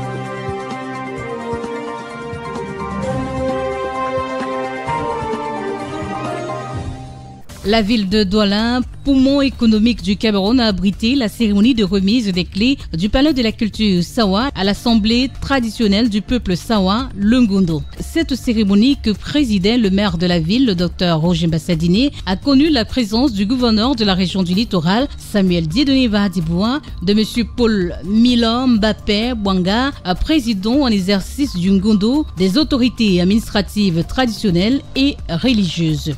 Fruit de la collaboration entre la communauté urbaine de Douala et l'Assemblée traditionnelle des peuples Sawa, ce palais est avant tout un don du chef de l'État, son Excellence Paul Biya, à qui le Ngondo a dit toute sa gratitude. En ce moment précis où le Ngondo reçoit officiellement, solennellement, les clés de ce joyau, nos pensées, toutes nos pensées, nos élans convergent d'abord et avant tout vers un homme, un seul homme.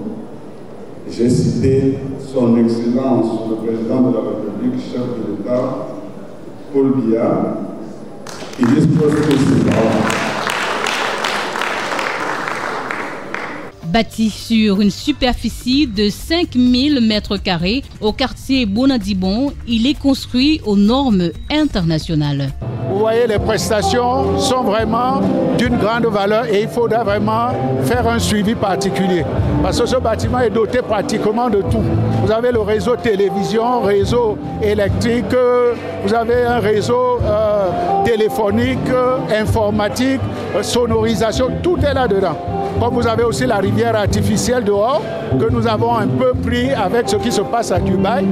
Donc c'est grâce à cela que nous avons fait tout cela. Et nous souhaitons simplement que ce bâtiment soit valorisé.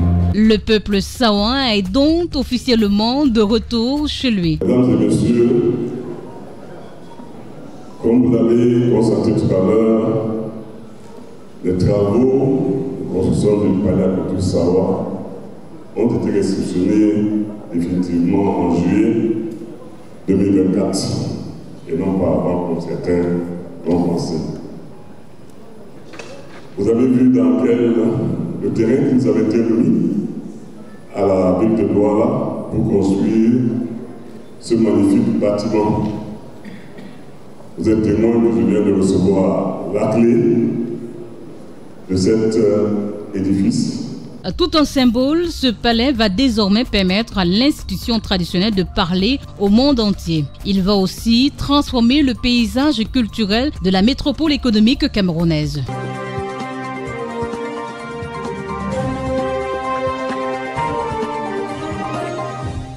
Nous quittons le Cameroun pour la Côte d'Ivoire, le pays du président Alassane Ouattara. Travailler aux côtés du président Alassane Ouattara, à savoir être ministre, c'est savoir qu'on n'aura pas du tout de sommeil. C'est savoir qu'il faudra faire son métier, son travail, sous le regard du Premier ministre, M. Robert Begré-Mambé, et qu'on sera face toutes les 2 semaines pratiquement à un conseil de ministres, où là, les choses se disent, les choses se vérifient. Le Conseil de ministres en Côte d'Ivoire du 12 mars 2025 s'est tenu au palais présidentiel de la République de Côte d'Ivoire et présidé par son Excellence M. Alassane Ouattara, président de la République de Côte d'Ivoire, chef de l'État. Comme ça, pour vous rapporter toutes les informations vraies et surtout, à cette occasion bimensuelle, le Conseil des ministres en Côte d'Ivoire, présidé par son Excellence le président Alassane Ouattara, il nous ramène toujours des images. Le spécialiste des reportages spéciaux de CNN et de C-Web Info d'ailleurs, M. Ousmane Coulibaly, assisté de Eddie Lévito-Vonan, et à la post-production Marcel Bassolet et la voix de Constant Ricard. Conseil des ministres de la République de Côte d'Ivoire du 12 mars 2025 s'est tenu, comme c'est de tradition, au palais présidentiel de la République de Côte d'Ivoire, avec des ministres membres du gouvernement ivoirien et la présence du maire de Korogo, M. Lassina Ouattara. Après des petits entretiens et en aparté de l'arrivée du Premier ministre, conjointement avec son Excellence le vice-président de la République, M. Tiemoko Mele Kone, augure celle de son Excellence M. M. Alassane Ouattara, président de la République, chef d'État de Côte d'Ivoire. Rien n'est laissé au hasard. Les ministres sont prêts à répondre aux différentes interrogations sur leur feuille de route. L'entrée en salle du chef de l'État, président de la République de Côte d'Ivoire, qui, d'une phrase, d'un mot ou d'un geste à chacun, avant de commencer ce conseil qui a duré 3 heures d'horloge. Comme toujours, pour une transparence, le ministre de la Communication, porte-parole du gouvernement, a tenu un point de presse face aux journalistes nationaux et les médias internationaux, parmi lesquels CNN et CWeb Info. 24 points, 17 mesures générales pour l'essentiel des projets de décret, 3 mesures individuelles et 4 communications ont rythmé le Conseil des ministres. Dans le cadre des mesures générales, 17 décrets. Au titre du ministère de la Justice et des Droits de l'Homme, en liaison avec les ministères concernés, le Conseil a adopté un décret portant création, attribution, organisation et fonctionnement de l'École nationale de formation des personnels pénitentiaires, en abrégé ENAFOP, une structure de formation professionnelle créée sous la forme d'un établissement public national à caractère administratif entièrement autonome et indépendante de l'Institut national de formation judiciaire. Au titre du ministère des Finances et du Budget, le Conseil a adopté un décret modifiant le décret du 15 décembre 2021 portant attribution, composition et fonctionnement des cellules de passation des marchés publics. Au titre du ministère des Affaires étrangères, de l'intégration africaine et des Ivoiriens de l'extérieur, en liaison avec les ministères concernés, le Conseil a adopté 3 décrets. Le premier décret porte ratification de l'accord de prêt conclu le 28 novembre 2024 entre le Fonds d'Abu Dhabi pour le développement, ADFD, et la République de Côte d'Ivoire d'un montant total de 183 650 000 AED des Émirats arabes, soit environ 31 259 152 000 francs CFA en vue du financement de la première phase du programme de construction de 25 000 logements sociaux à Abidjan.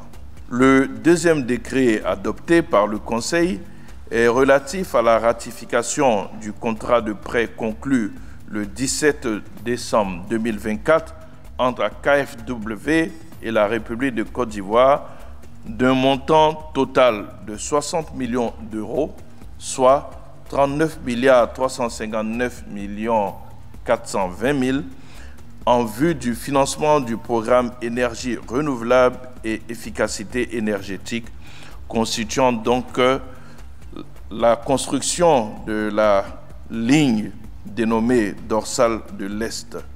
Le troisième décret est, quant à lui, relatif à la ratification du contrat de prêt et d'exécution d'un montant total de 25 millions d'euros, soit 16 398 925 000 francs CFA, conclu le 20 décembre 2024 entre encore la KfW et la République de Côte d'Ivoire en vue du financement de la Société de garantie des crédits à l'appui des PME ivoiriennes.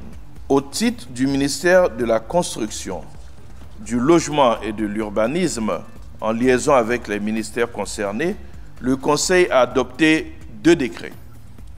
Le premier portant déclaration d'utilité publique de la parcelle de terrain formant le lot numéro 2 de l'îlot 1 du lotissement dénommé Lycée technique résidentiel Nord, objet du titre foncier 209.218 de la circonscription foncière de Cocody à Abidjan.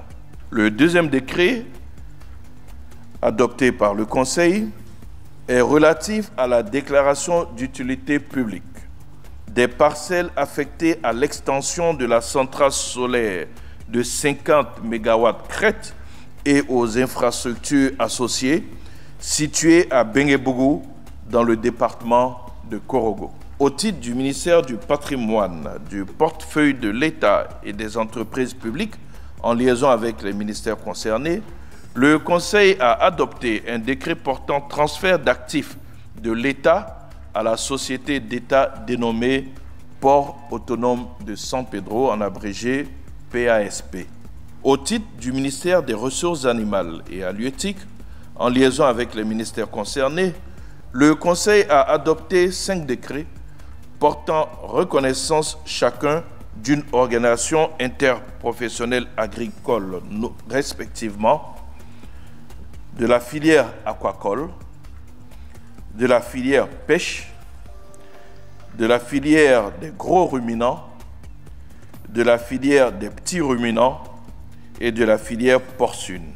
Au titre du ministère de l'Environnement et du Développement durable et de la transition écologique, en liaison avec les ministères concernés, le Conseil a adopté un décret portant création de la réserve naturelle volontaire Eden de Lagnébi-Tiassa, d'une superficie d'environ 49 hectares située à Rubino, dans le domaine rural du village d'Alani. Au titre du ministère de la Transition numérique et de la digitalisation, en liaison avec les ministères concernés, le Conseil a adopté un décret fixant les attributions, l'organisation et le fonctionnement du comité de labellisation des startups numériques. Au titre du ministère du Commerce et de l'Industrie, en liaison avec les ministères concernés, le Conseil a adopté un décret portant suspension pour une période de 10 ans de l'exportation des déchets et débris de batteries accumulateurs au plomb usagé.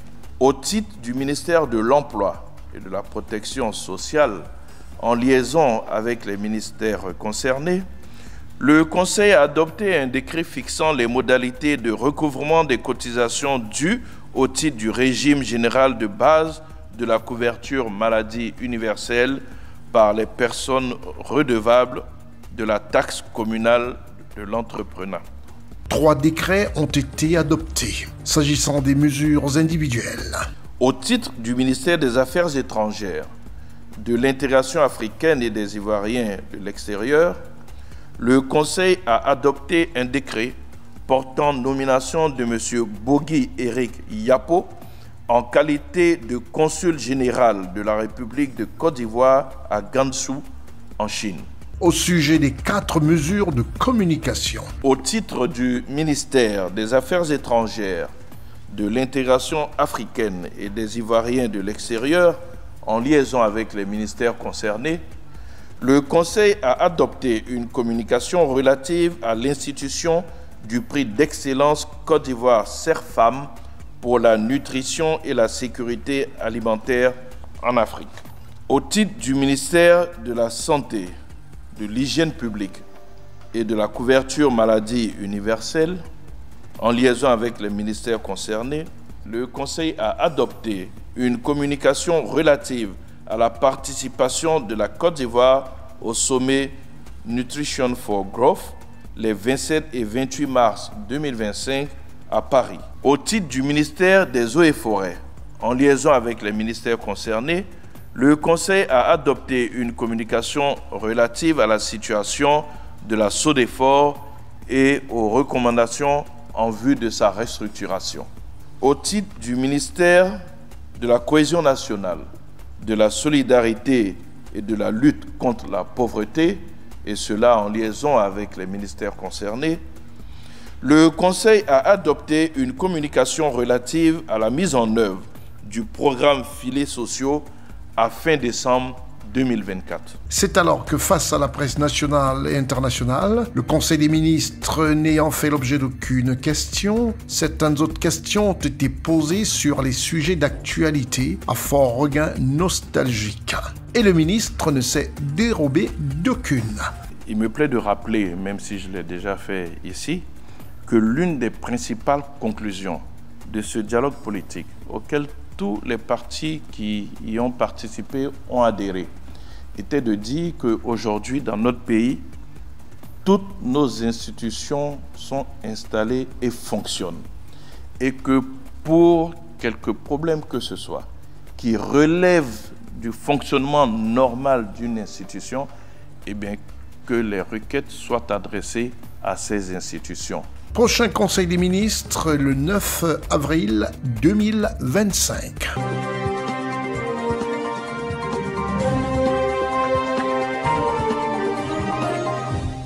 De là où il se trouve, le père de l'indépendance de la République de Côte d'Ivoire, son Excellence Feu, le président Félix Houphouët-Boigny. De là où il doit être très heureux de voir que celui qu'il avait décidé d'appeler à ses côtés pour sortir la Côte d'Ivoire de la conjoncture poursuit ses œuvres. Nous allons parler de tout cela avec des commentaires des Ivoiriens, recueillis comme ça de part et d'autre dans les rues d'Abidjan, ce qu'ils pensent du développement aussi de Yamoussoukro. Ces Ivoiriens ont décidé de faire partie de notre grand format. Et dans ce grand format, nous allons parler de Yamoussoukro. Nous allons surtout écouter ce que les Ivoiriens pensent de ce développement qui a été abandonné depuis le décès du président de la République, du premier président de la République de Côte d'Ivoire, Félix Houphouët-Boigny, et qui a été repris avec beaucoup de conscience par son Excellence, le président Alassane Ouattara.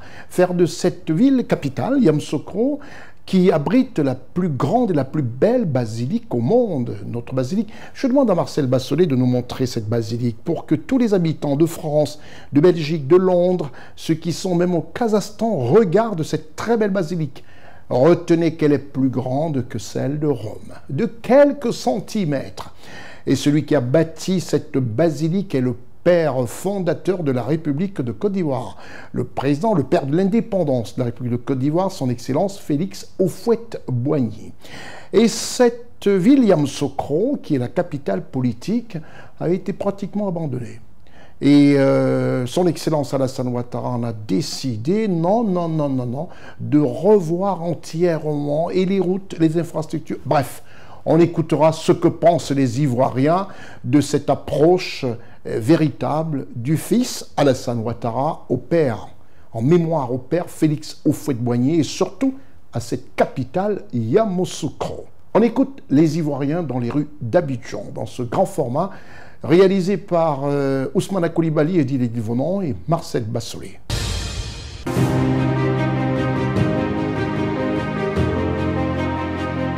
Depuis 1993, comme vous l'avez bien dit, on constate que le seul président qui s'est intéressé au développement de la ville, de Yamoussoukro bien sûr, c'est le président Alassane Ouattara. Cela peut s'expliquer par peut-être le fait que lui s'intéresse plus à l'héritage du père fondateur. On peut constater cela par plusieurs œuvres, le Sénat qui est déplacé, qui est à la base même à Yamoussoukro, l'envoi de la Sotra, les infrastructures qui ont été rénovées pour celles qui existaient, les nouvelles infrastructures créées, tout ça. Donc pour moi c'est un sentiment de joie, de satisfaction de voir que l'actuel président s'intéresse en fait à ça. Ce que je pourrais dire au président, c'est qu'on est fiers de lui, heureux de le voir en train de poursuivre ce que le père fondateur avait continué, qu'il continue sur cette lancée. Bon, mais il faut dire qu'après le décès du président Félix Houphouët-Boigny, il faut dire que lorsque le président Ouattara a pris les rênes du pays, il a commencé à travailler ce que Dieu lui a mis à cœur pour les Ivoiriens, et surtout au niveau de Yamoussoukro. La voirie a été aménagée. Il faut dire que, comme je ne maîtrise pas bien le sujet, mais il faut dire que le président de la République, Alassane Ouattara, il travaille mieux, il travaille bien.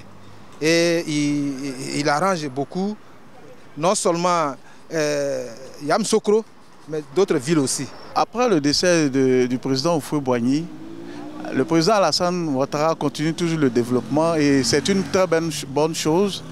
Et il y a eu vraiment de l'évolution. Les routes, je pense, ont été réaménagées à Yamoussoukro. Et vraiment, on constate vraiment une volonté manifeste de transférer vraiment la capitale au niveau de Yamoussoukro, puisque déjà, je pense que le Sénat est déjà à Yamoussoukro.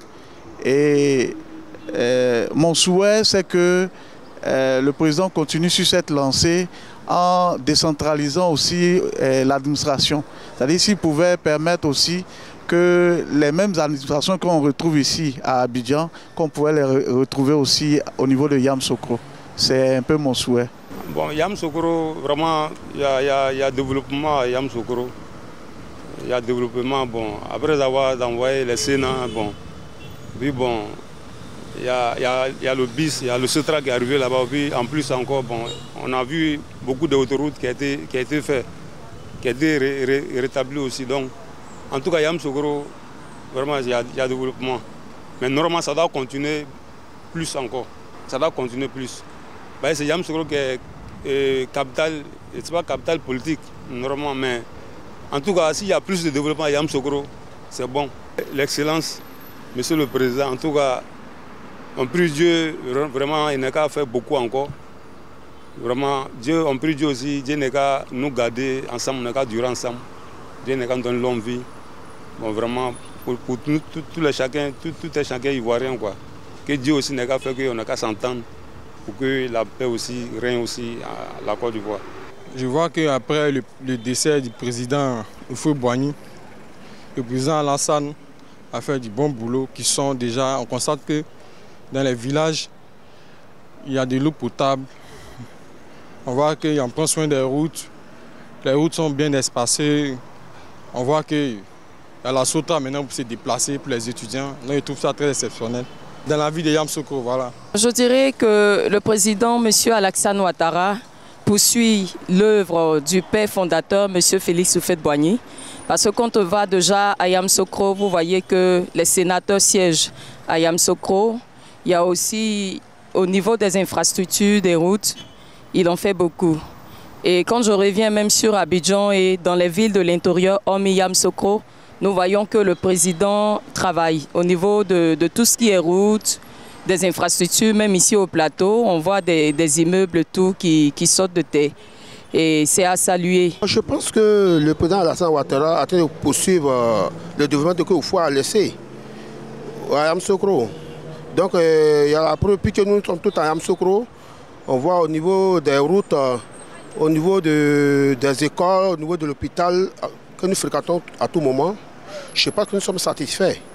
On pense qu'il est sur la bonne voie et qu'il continue ainsi. Le mot que je vais adresser au président, je pense que c'est un président au grand cœur. Et il aime la population, il écoute la population. Et surtout, ce qui me plaît chez lui, c'est qu'il est beaucoup silencieux et il écoute beaucoup.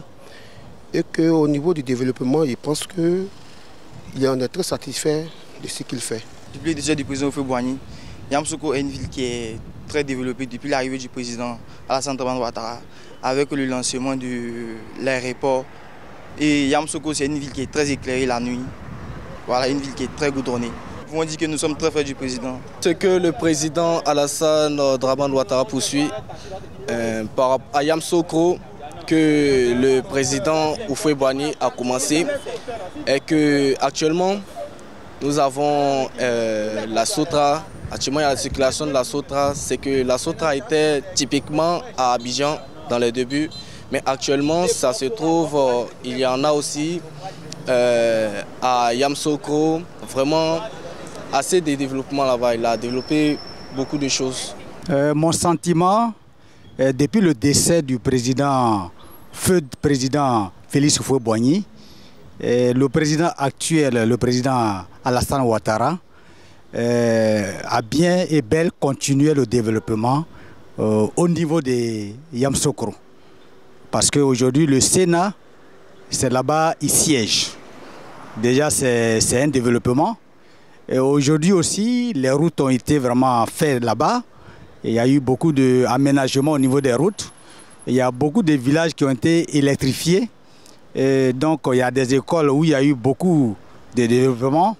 Donc, nous pouvons dire bien et belle que le développement est arrivé après le départ, disons la mort du président Houphouët, et que le président Ouattara est venu. Il a continué l'œuvre que son prédécesseur avait déjà continué, avait commencé. Donc, nous pouvons dire que le travail, le développement continue avec le président Alassane Ouattara.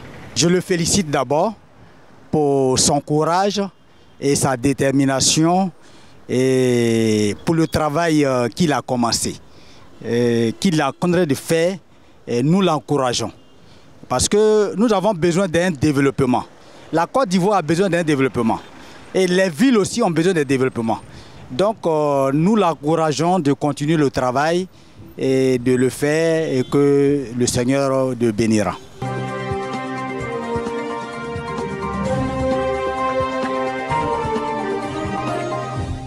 Les musulmans et les chrétiens sont tous en carême. C'est pour cela que je demande encore à Marcel Bassolé de nous présenter cette basilique de Yamoussoukro tout en full écran et demander simplement aux chrétiens du monde de venir en Côte d'Ivoire pendant cette période de carême, prier et découvrir cette belle basilique formidable. Il est vrai que certains parmi les catholiques aiment bien aller à Rome, mais de temps en temps préfèrent aussi la destination Yamoussoukro pour voir l'une des plus belles basiliques au monde et qui est l'œuvre de son Excellence Félix Houphouët-Boigny. Je vous retrouve juste après la réclame. Il est très content, lui, c'est Van et dit Lévite, de voir ces belles images. Et vous savez, ces belles images que nous allons nous séparer tout en vous donnant rendez-vous pour toutes les rediffusions sur cnntv.ci, sur vos portables, sur vos laptops, vous suivez la chaîne en direct. Et n'oubliez pas les heures de rediffusion, c'est-à-dire 8h du mat, tous les jours, toute la semaine, 11h30, 16h45 et 19h sur CNN. TV.ci et les rediffusions aussi sur CWeb Info ainsi qu'une multitude d'informations concernant l'Afrique. www.cwebinfo.net. 2 chaînes de télévision qui vous donnent comme ça l'information africaine. Chez nous, pas de place au désordre, pas de place aux injures, pas de place à l'invective. Ici, on construit l'Afrique et on veut donner du baume au cœur à toute la jeunesse africaine d'entreprendre pour faire de l'Afrique un très grand continent. C'était votre programme d'information avec l'UIL, l'Université internationale de Libreville, le fleuron de la formation universitaire en Afrique. C'est terminé pour ce programme. Je suis Consti Eka. Au revoir.